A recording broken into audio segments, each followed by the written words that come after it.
جادوئی کتاب کی کہانی۔ علی ایک ذہین مگر شرارتی لڑکا تھا۔ اسے کہانیاں پڑھنے کا بہت شوق تھا، لیکن وہ ہمیشہ چاہتا تھا کہ کاش کوئی کہانی حقیقت بن جائے۔ ایک دن اسے اپنے دادا کی پرانی لائبریری میں ایک عجیب و غریب کتاب ملی۔ کتاب کے پہلے صفحے پر لکھا تھا، جو بھی اس کتاب کو پڑھے گا وہ اس کہانی کا حصہ بن جائے گا۔ علی خوش ہوتے ہوئے بولا، یہ تو مزے کی بات ہے۔ اس نے جیسے ہی پہلا صفحہ کھولا تو اچانک ایک تیز روشنی چمکی اور علی نے خود کو ایک جادوئی جنگل میں کھڑا پایا۔ درخت باتیں کر رہے تھے، پرندے گانے گا رہے تھے، اور ایک ننھا جن اس کے سامنے کھڑا تھا۔ جن بولا، تم یہاں کیسے آ گئے؟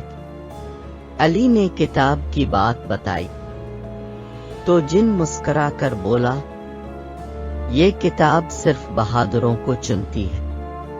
اگر تم اس جادوئی دنیا سے باہر نکلنا چاہتے ہو تو تمہیں 3 آزمائشوں میں کامیابی حاصل کرنا ہوگی۔ پہلی آزمائش میں علی کو بہادری دکھانی تھی۔ اسے ایک بڑی مکڑی کے جال میں پھنسی چڑیا کو بچانا تھا۔ علی نے ہمت کر کے چڑیا کو آزاد کر دیا۔ دوسری آزمائش میں اسے عقل مندی سے کام لینا تھا۔ اسے ایک جادوئی پہیلی حل کرنی تھی، جو اس نے کچھ سوچ و بچار کرنے کے بعد حل کر لی۔ تیسری آزمائش میں اسے ایمانداری کا ثبوت دینا تھا۔ اسے ایک جگہ جادوئی سکے ملے، مگر وہ جانتا تھا کہ یہ سکے کسی اور کے ہیں۔ اس نے سکے واپس رکھ دیے، جس پر جن بہت خوش ہوا۔ شاباش علی، تم نے اپنی بہادری، عقل مندی اور ایمانداری ثابت کر دی۔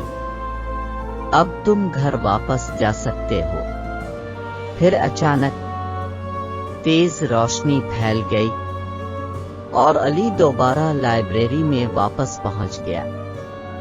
اس کے پاس وہی جادوئی کتاب تھی، مگر اس بار اس پر ایک نیا جملہ لکھا تھا، تم اب ایک سچے ہیرو ہو۔